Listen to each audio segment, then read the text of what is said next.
Friends, आज हम बात करने वाले हैं हाल ही में release crime thriller movie locked in. कहानी की शुरुआत एक हॉस्पिटल से होती है जहां हम कैथरीन नाम की एक टीवी एक्ट्रेस को देखते हैं जिसका काफी सीरियस एक्सीडेंट हो गया है। अभी वो बोल नहीं पा रही होती है, लेकिन उसकी नर्स मैकेंजी जानना चाहती है कि उसका एक्सीडेंट कैसे हुआ। तो उसको अल्फाबेट लेटर्स दिखाती है और उसको पूछती है कि वो अपना आई ब्लिंक करके जवाब दे सकती है। ऐसा करने पे मैकेंजी को पता चलता है कि कैथरीन पे मर्डर अटेम्प्ट हुआ था। अब मैकेंजी लीना से मिलती है जो कि कैथरीन की डॉटर इन लॉ है। वो उसको बताती है कि कैथरीन के बॉडी पार्ट्स काम नहीं कर रहे हैं। कभी कभार उसकी आई ब्लिंक होती थी, लेकिन हम कह नहीं सकते कुछ, वो एक तरह से कोमा में ही है। फिर मैकेंजी लीना से कैथरीन की लाइफ के बारे में पूछती है तो लीना बताती है और कहानी पास्ट में चली जाती है, जहाँ वो बताती है कैथरीन अपने जमाने में एक खूबसूरत टीवी एक्ट्रेस हुआ करती थी, जिसकी वजह से उसकी शादी एक बहुत ही अमीर आदमी से हो गई। कैथरीन और मेरी माँ फ्रेंड थे, लेकिन मेरी माँ के डेथ के बाद कैथरीन मुझे अपने घर ले आई और मैं उसके साथ उसके घर पे ही रहने लगी। वो बताती है कि कैथरीन की लाइफ में सब कुछ अच्छा चल रहा होता है, लेकिन एक दिन उसके हस्बैंड की डेथ हो जाती है। तो उसे पता चलता है कि उसके हस्बैंड ने सारी प्रॉपर्टी अपने बेटे जेमी के नाम कर दी। अब कैथरीन जेमी की स्टेप मदर होती है। इस घटना के बाद कैथरीन कुछ बदल गई, क्योंकि उसके हस्बैंड ने अपनी प्रॉपर्टी में उसका कोई हिस्सा नहीं दिया था। सारी प्रॉपर्टी अपने बेटे जेमी के नाम कर दी थी, क्योंकि जेमी बीमार रहता था। वो लॉक्ड इन सिंड्रोम नाम की बीमारी से पीड़ित था, जिसके कारण उसे बीच बीच में दौरे पड़ते रहते थे। अब जबकि कैथरीन अपने काम में ज्यादा बिजी रहती थी, मैं जेमी का ख्याल रखती थी, अपना ज्यादा टाइम जेमी की देखभाल में स्पेंड करती थी। अब सीन शिफ्ट हो जाता है और फिर से हम प्रेजेंट में होते हैं, जहाँ कैथरीन को हॉस्पिटल में देखते हैं। उसकी नर्स मैकेंजी लीना से बताती है कभी उसकी कंडीशन में कोई खास प्रोग्रेस नहीं है। तो नर्स मैकेंजी लीना से बोलती है कि मुझे कुछ पूछना है तुमसे। वो बोलती है हाँ पूछो। तो पूछती है कि कैथरीन ने तुम्हें अडॉप्ट किया और तुम उसकी डॉटर इन लॉ भी हो, ये थोड़ा स्ट्रेंज है। तो लीना बताती है, वो बोलती है कि मैं काफी सालों से जेमी की देखभाल करती आई, तो इस कारण मैं ज्यादा टाइम उसी के साथ स्पेंड करती थी। हम दोनों एक दूसरे के करीब आने लगे और हमें प्यार हो गया, और जेमी भी पूरी तरह से मुझ पर डिपेंड रहता था। और सच कहूँ तो हम दोनों को एक दूसरे की जरूरत है, और इतने सालों साथ रहने की वजह से जेमी मेरी जिंदगी बन गया और मैं उसके जीने की वजह बन गई। फिर हम दोनों ने शादी कर ली, लेकिन कैथरीन को लगता था कि मैंने ये शादी जेमी की प्रॉपर्टी के लिए किया है और मैं कैथरीन के हक को छीन रही हूँ, लेकिन ऐसा कुछ नहीं था। मैं तो एक फैमिली बनाना चाहती थी, क्योंकि मेरे पास अब कोई फैमिली नहीं थी। मेरे मदर और फादर का डेथ पहले ही हो चुका था, मैं अकेली थी। अब सीन शिफ्ट होकर पास्ट में चला जाता है। हम देखते हैं आज लीना और जेमी की शादी है, लेकिन कैथरीन इस शादी से बिल्कुल खुश नहीं होती। उसका मानना होता है कि लीना ये शादी उसकी प्रॉपर्टी के लिए कर रही है, और ये बात उसको बोलती भी है। इन सब की वजह से जेमी को अचानक दौरा पड़ जाता है, तो उसे उठाकर उसके कमरे में ले जाते हैं। तो उसका फैमिली डॉक्टर आता है, जिसका नाम होता है लॉरेंस। लॉरेंस जेमी को कम पेन किलर खाने की सजेस्ट करता है, लेकिन जेमी उसकी बात नहीं मानता। बोलता आज मेरी शादी है और मैं तुम्हारी बकवास नहीं सुनना चाहता। उसके बाद डॉक्टर वहाँ से चला जाता है। अब जेमी अक्सर बीमार रहा करता है, तो लीना का मैक्सिमम टाइम उसकी देखभाल में ही खत्म हो जाता है। जेमी को जब भी जरूरत होती है वो पास वाली बेल को बचा दिया करता है। एक दिन लीना स्विमिंग के लिए जा रही होती है, तो उसे डॉक्टर लॉरेंस मिलता है। तो लीना से जेमी के स्वास्थ्य के बारे में पूछता है। वो बोलती है कि जैसे पाला था वैसे ही है। वो जब स्विमिंग कर रही होती है तभी उसे बेल की आवाज सुनाई देती है। वो वापस भागते हुए आती है, देखती है कि जेमी की हालत खराब है, तो उसे लेकर हॉस्पिटल जाती है। और हॉस्पिटल में हम नर्स मैकेंजी को देखते हैं, जिसकी मुलाकात डॉक्टर लॉरेंस से होती है। तो उससे पूछती है कि तुम जेमी को इतने सारे पेन किलर्स क्यों दे रहे हो, क्योंकि उसके काफी बुरे साइड इफेक्ट हैं। तो कहता है कि मैं उनका फैमिली डॉक्टर हूँ और उसके काम में दखलंदाजी न करे। नेक्स्ट डे लीना डॉक्टर के पास जाती है और जेमी की हेल्थ को लेकर के उससे डिस्कस करती है। वो बोलती है आजकल जेमी की तबीयत पहले से ज्यादा खराब रहने लगी है। वहीं हम देखते हैं डॉक्टर लॉरेंस लीना को पसंद करता है। वो उससे बोलता है कि तुम्हें अपनी लाइफ के बारे में भी सोचना चाहिए, तुम्हें भी एंजॉय करना चाहिए, ना कि घर में हमेशा बंद रहो। अब लीना रात में सो रही होती है, तो सपने में देखती है कि वो डॉक्टर लॉरेंस के साथ स्विमिंग कर रही होती है। तभी उसकी नींद खुल जाती है। शायद लीना भी डॉक्टर लॉरेंस को पसंद करने लगी थी, शायद वो अपनी इस लाइफ से परेशान हो गई थी। खैर हम देखते हैं कि लीना एक डायरी लिखती है, जिसमें वो अपनी रोज की हुई घटनाओं के बारे में लिखती है। नेक्स्ट डे जब लीना स्विमिंग के लिए जा रही होती है, तो उसको पैरों में मोच आ जाती है। जब वो वहाँ वापस आती है तो उसे लॉरेंस मिलता है। वो उसको लिफ्ट देता है और बोलता है कि चलो मैं तुम्हें घर पे ड्रॉप कर देता हूँ। वो लीना को अपनी गाड़ी में बैठाता है, लेकिन कैथरीन दूर से ये सब देख रही होती है। उसे शक होता है कि डॉक्टर और लीना के बीच में कुछ संबंध है। जब लीना घर पहुँचती है तो कैथरीन उससे मिलती है। उससे काफी नाराज होती है। वो बोलती है कि तुम्हें क्या लगता है, मुझे नहीं पता यहाँ क्या चल रहा है। हालांकि वो काफी नाराज थी, तो वो बोलती है कि जब तुम्हें मैं यहाँ लाई तो तुम बेघर थी, अनाथ थी, मजबूर थी। मैंने तुम्हें सहारा दिया, इस घर ने तुम्हें सहारा दिया, और तुम अब क्या कर रही हो, तुम मुझसे मेरा हक छीन रही हो। और साथ ही कैथरीन लीना को यहाँ से जाने के लिए बोलती है घर छोड़कर चले जाओ। तो लीना बोलती है मैंने इस घर को सब कुछ दिया, मैं जेमी की वाइफ से ज्यादा उसकी नर्स हूँ, 24 घंटे उसकी देखभाल करती हूँ और इतने सालों से करती आई हूँ। मैं यहाँ से कहीं नहीं जाने वाली, मैं यहीं रहूंगी और तुम कुछ नहीं कर सकती मेरा। अब हम यहाँ देखते हैं कि इन दोनों के बीच के रिश्ते काफी खराब होते जा रहे थे। हालांकि कैथरीन अपने आप को ज्यादा अनसिक्योर फील करती थी। उसे लगता था कहीं ऐसा न हो लीना उसकी सारी प्रॉपर्टी पे कब्जा कर ले और उसे बाहर निकाल दे। इन सब डर की वजह से और भी वो परेशान हो जाती है। रात में लीना एक बार में जाती है और ड्रिंक कर रही होती है। तभी वहाँ डॉक्टर लॉरेंस आ जाता है। वो दोनों गाड़ी से जा रहे होते हैं। तभी लीना रास्ते में उसको गाड़ी रोकने के लिए बोलती है और फिर लीना डॉक्टर के साथ इंटीमेट होने लगती है। नेक्स्ट डे कैथरीन का बर्थडे होता है, तो कैथरीन लीना से बोलती है कि उसके बर्थडे पे एक पियानो की धुन बजाए। पहले तो लीना मना करती है, फिर बाद में वो एग्री हो जाती है। अब जब सब वो डिनर टेबल पर होते हैं तो कैथरीन लीना को शर्मिंदा करने के लिए उसको बोलती है। वो बोलती, तुम्हारी माँ डेनियल और मैं एक साथ ही ये धुन सीखे थे और मैंने तुम्हारी मॉम को प्रॉमिस किया था कि अगर मैं कभी जिंदगी में अमीर हुई उसको एक पियानो खरीद कर गिफ्ट करूंगी, और जब मैं अमीर हो गई तो मैंने अपना प्रॉमिस पूरा किया और तुम्हारी माँ को एक गिफ्ट दिया। और वो ये भी बताती है, हम दोनों फ्रेंड थे लेकिन बहन की तरह रहते थे, लेकिन जब मैं अमीर हो गई तो तुम्हारी माँ मुझसे जलने लगी और फिर धीरे धीरे मुझसे बात करना उसने बंद कर दिया। ये सब बातें लीना को बिल्कुल अच्छी नहीं लगती और डिनर टेबल से उठ के वो चली जाती है। उसके बाद हम देखते हैं लीना और जेमी अपने कमरे में होते हैं। तो जेमी उससे पूछता है कि जब मैं कल बेल बजा रहा था तो तुम कहाँ थी? और ये भी बोलता है कि मैंने तुम्हारी डायरी देखी, मैं पढ़ सकता था लेकिन मैंने पढ़ा नहीं। अब उन दोनों में काफी बहस होती है और लीना वहाँ से चली जाती है। वो जाकर डॉक्टर लॉरेंस से मिलती है। वो उससे बोलती है कि अब वो सब कुछ छोड़कर उसके साथ रहना चाहती है और वो दोनों यहाँ से कहीं दूर चले जाएं। लेकिन लॉरेंस वो बोलता है कि मैं तुम्हारा एक फैमिली डॉक्टर हूँ, अगर मैं तुम्हारे साथ ऐसा किया और लोगों को पता चला तो मेरा लाइसेंस भी छीन सकता है। लेकिन असलियत कुछ और होती है। एक्चुअली लॉरेंस की नजर जेमी की प्रॉपर्टी पर भी थी, इसलिए वो नहीं चाहता था लीना इस प्रॉपर्टी को छोड़कर कहीं जाए। अब लॉरेंस एक खतरनाक प्लान बनाता है। वो लीना और जेमी को सजेस्ट करता है कि क्यों नहीं हम एक साथ बाहर कहीं घूमने जाएं। पास में एक आइलैंड है, वहाँ पर चलते हैं, इससे आउटिंग भी हो जाएगी और जेमी को भी अच्छा लगेगा। पहले तो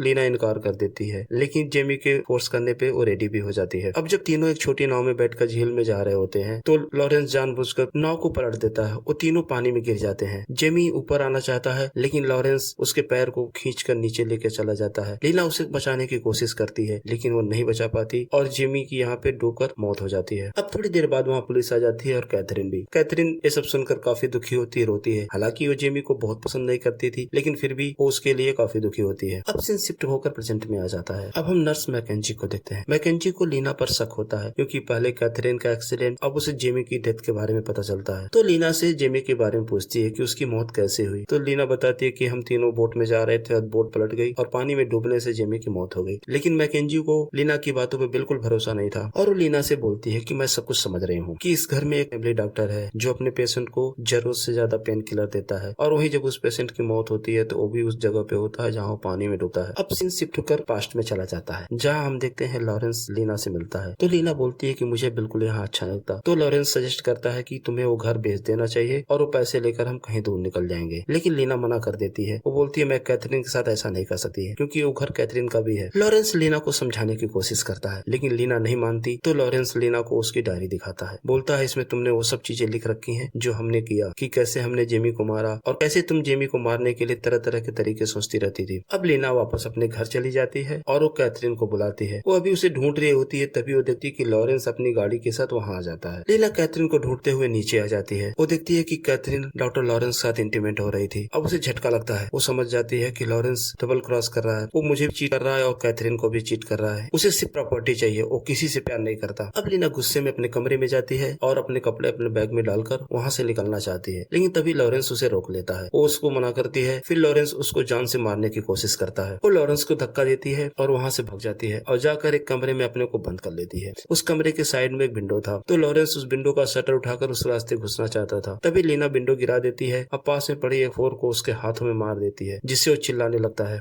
अब लीना उस घर से बाहर भागती है तो कैथरीन घोड़े से उसका पीछा करती है और थोड़ी देर बाद हम देखते हैं डॉक्टर लॉरेंस भी बाहर आ जाता है और अपनी गाड़ी से लीना का पीछा करता है। लीना अपनी जान बचाकर भागने की कोशिश करती है और हम देखते हैं कैथरीन उसके पीछे आ जाती है। वो अपनी गन उठाती है और लीना को टारगेट करके फायर करती है। यही सीन शिफ्ट हो जाता है और हम प्रेजेंट में आ जाते हैं जहाँ लीना उस नर्स को एक कहानी सुना रही होती है। अब हम देखते हैं मैकेंजी कैथरीन के पास जाती है और वो उसको अल्फाबेट लेटर्स दिखाती है जो कि हमने मूवी के शुरुआत में देखा था, और उसके रिस्पॉन्स में कैथरीन आई ब्लिंक करती है। तो उसे पता चलता है कि कैथरीन पे मर्डर अटेम्प्ट हुआ था। और दूसरी तरफ लीना हॉस्पिटल से बाहर आती है और यहाँ सीन थोड़ा सरप्राइज होता है। हम देखते हैं कि लीना डॉक्टर लॉरेंस से उसकी गाड़ी में जाकर मिलती है और डॉक्टर को कैथरीन का हेल्थ स्टेटस बताती है। वो बोलती है कि अब वो रिकवर हो रही है। वो दोनों डिसाइड करते हैं कि उससे पहले कैथरीन पुलिस को कुछ बताए, हम दोनों उसको घर ले जाते हैं। और वहीं दूसरी तरफ हम देखते हैं वो नर्स पुलिस को कॉल करती है कैथरीन के मर्डर अटेम्प्ट के बारे में। अब लीना और लॉरेंस कैथरीन को लेकर घर आ जाते हैं। लॉरेंस बोलता है हम ऐसा इंजेक्शन देंगे जिससे कैथरीन की डेथ हो जाएगी, लेकिन पोस्टमार्टम में उसके ट्रेसेस पुलिस को नहीं मिलेंगे। तभी लीना को मैकेंजी का मैसेज मिलता है जिसमें वो बताती है कि दरअसल कैथरीन उसे नहीं मारना चाहती थी, उसे लॉरेंस मारना चाहता था। तो अब लीना लॉरेंस से बोलती है कि हमें गाड़ी को अल्कोहल से साफ कर देना चाहिए, हो सकता है पुलिस भी पीछे से आ रही हो। लॉरेंस बाहर चला जाता है। अब लीना कैथरीन से उस घटना के बारे में पूछती है तो अपना रिस्पॉन्स आई ब्लिंक करके देती है। अब सीन फ्लैशबैक में चला जाता है जहाँ हम देखते हैं कैथरीन लीना को जब शूट करने वाली थी, लेकिन लास्ट मोमेंट में अपना फैसला बदल देती है और वो गोली लॉरेंस की गाड़ी पे चलाती है। लॉरेंस बच जाता है, भागते हुए जाती है और गिर जाती है। वहाँ डॉक्टर आ जाता है तो कैथरीन उसको बोलती है कि लीना को मत मारो, हमारे पास उसकी डायरी है और हम उस डायरी को पुलिस को दे देंगे और सारा इल्जाम लीना के ऊपर लगा देंगे और हम बच भी जाएंगे और हमें दौलत भी मिल जाएगी। लेकिन लॉरेंस नहीं मानता तो उसको धमकी देती है। वो बोलती है कि अगर तुमने लीना को मारा तो मैं पुलिस को सारा सच्चाई बता दूंगी। इसके बाद लॉरेंस लीना को अपनी गाड़ी से कुचल देता है और जिसकी वजह से आज उसकी यह हालत होती है। अब सीन वापस प्रेजेंट में आ जाता है। ये बातें सुनकर लीना काफी दुखी होती है, उसे सच्चाई पता चल जाती है। अब वो सोचती है कि मैं खुद कैथरीन को मारना चाहती, लेकिन कैथरीन ने उसकी जान बचाई। अब डॉक्टर लॉरेंस वापस आ जाता है। अब वो इंजेक्शन को रेडी कर रहा होता है तो लीना मौके का फायदा उठाकर किचन से एक चाकू उठा लाती है और छुपा लेती है और वो डॉक्टर से बोलती है कि कैथरीन को इंजेक्शन मैं लगाऊंगी। तो लीना वो इंजेक्शन अपने हाथ में ले लेती है। उसके बाद वो इंजेक्शन डॉक्टर के कंधे में इंजेक्ट कर देती है। हालांकि अभी डॉक्टर मरा नहीं होता है। वो दोबारा उठता है और लीना को मारता है, दोबारा इंजेक्शन फिल करता है और वो कैथरीन को इंजेक्शन लगाने ही वाला होता है। तभी लीना उठती है और चाकू निकालकर उसके सीने पे स्टेप कर देती है। डॉक्टर वहीं मारा जाता है। कुछ देर बाद वहाँ पुलिस आ जाती है जो उसकी डेड बॉडी को ले जाती है। हम देखते हैं लीना, कैथरीन और वो नर्स एक साथ खड़े होते हैं और इसी के साथ ये मूवी समाप्त हो जाती है। फ्रेंड्स, कमेंट सेक्शन में हमें जरूर बताएं आपको ये वीडियो कैसा लगा। अगर आप मेरे चैनल पे पहली बार आए हैं तो प्लीज इसे सब्सक्राइब करें। धन्यवाद।